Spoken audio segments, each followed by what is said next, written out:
একদিন ভগবান রামজি আর তার সহচররা অযোধ্যা থেকে লঙ্কাগামী যাত্রা শুরু করেছিলেন, কিন্তু তাদের সামনে ছিল বিশাল সমুদ্র, যা পার করা ছিল এক বিশাল চ্যালেঞ্জ। রামজি চেয়েছিলেন সেতু বানিয়ে সমুদ্র পার হয়ে লঙ্কা দখল করতে, যেখানে তার স্ত্রী সীতা বন্দী ছিলেন। রামজি তার ভক্ত হনুমান আর বাকি ভাইদের সাথে সমুদ্র তীরে এসে এক পরিকল্পনা করলেন।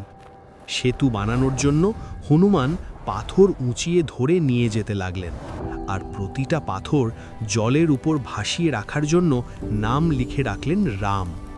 এইভাবে এক একটি পাথর জলের ওপর ভেসে সেতুর মতো জুড়ে যেতে লাগল। দিন রাত পরিশ্রম করে শেষে এক বিশাল সেতু তৈরি হলো। সেতুর নাম হলো রাম সেতু। সবাই মিলে সেই সেতু পার হলেন, আর রামজি তার সাথীদের নিয়ে লঙ্কা জয়ের দিকে এগিয়ে গেলেন। সেতুর ওপর দিয়ে যাত্রা শুধু সমুদ্রকে জয় করা নয়, এটি ছিল ভক্তি আর সাহসের জয়গান।